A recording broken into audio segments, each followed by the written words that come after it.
Hello বন্ধুরা, আপনারা দেখছেন ফ্রেন্ডস ক্লাব। চলুন শুরু করি। আজকের বিষয় হলো এসএসসি ফলের অপেক্ষায় 18 লাখ শিক্ষার্থী। আগামীকাল রোজ বৃহস্পতিবার বেলা 12:30টার সচিবালয়ে সংবাদ সম্মেলন করে মাধ্যমিক পরীক্ষার ফল ঘোষণা করবেন শিক্ষামন্ত্রী নুরুল ইসলাম নাহিদ। দুপুর 2টার পরে শিক্ষার্থীরা ফল জানতে পারবেন। এবছর এসএসসি ও সমমানের পরীক্ষায় অংশ নেওয়া শিক্ষার্থীর সংখ্যা হলো 17,86,613 জন।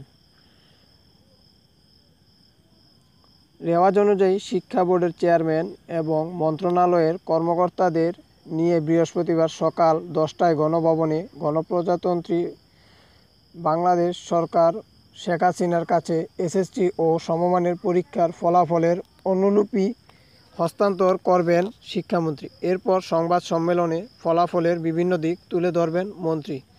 গত 2রা ফেব্রুয়ারি থেকে 2রা মার্চ পর্যন্ত তৃতীয় এবং 4 থেকে 11 মার্চ পর্যন্ত এসএসসি ব্যবহারিক পরীক্ষা হয়েছে।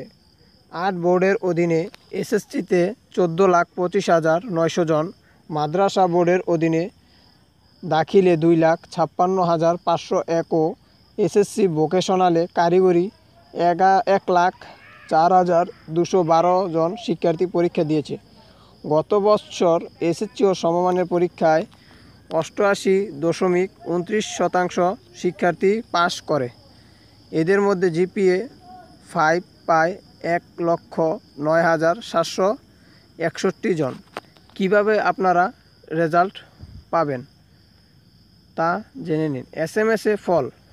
এসএমএসে যদি কেউ ফল পেতে চান তাহলে যে কোনো মোবাইল অপারেটর থেকে এসএমএস করে এসএসসি ও সমমানের পরীক্ষার ফল জানা যাবে।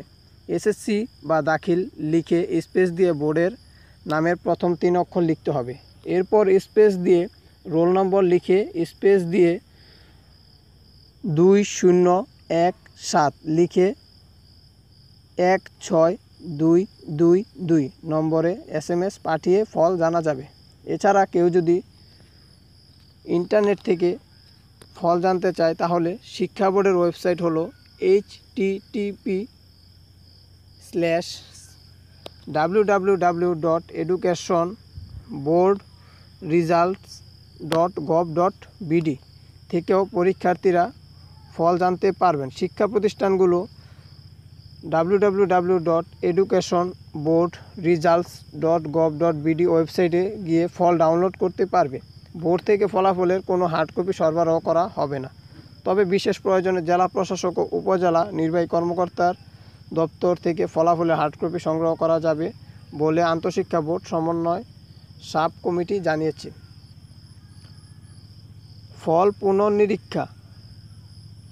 যদি কোনো শিক্ষার্থী তার রেজাল্ট চ্যালেঞ্জ করতে চায় তাহলে সে রাষ্ট্রায়ত্ত মোবাইল অপারেটর মানে টেলিটক থেকে আগামী 5 থেকে 11 মে পর্যন্ত এসএসসি ও সমমানের পরীক্ষার ফল পুনর্নিরীক্ষার আবেদন করতে পারবে।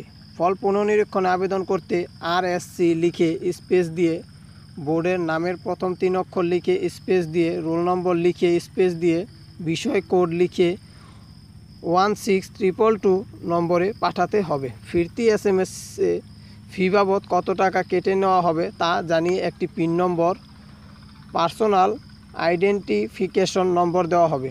আবেদন সম্মত থাকলে RSC লিখে স্পেস দিয়ে YES লিখে স্পেস দিয়ে পিন নম্বর লিখে স্পেস দিয়ে যোগাযোগের জন্য একটি মোবাইল নম্বর লিখে 16222 নম্বরে এসএমএস পাঠাতে হবে। প্রতিটি বিষয়ে প্রতিটি পত্রের জন্য 125 টাকা হারে চার্জ কাটা হবে। যেসব বিষয়ে 2টি পত্র প্রথম ও দ্বিতীয় পত্র রয়েছে সে সকল বিষয়ের ফল পুনর্নিরীক্ষার আবেদন করলে 2টি পত্রের জন্য মোট 250 টাকা ফি কাটা হবে। একই এসএমএস একাধিক বিষয়ে আবেদন করা যাবে। এক্ষেত্রে বিষয় কোড পর্যায়ক্রমে কমা দিয়ে লিখতে হবে। সো বন্ধুরা, আপনারা সবাই যারা যারা পরীক্ষা দিয়েছেন তাদের জন্য অবশ্যই শুভকামনা রইল। আগামীকাল যাদেরই খারাপ রেজাল্ট হোক না কেন কেউ মন খারাপ করবেন না, এই বলেই আমি আমার কথা শেষ করলাম।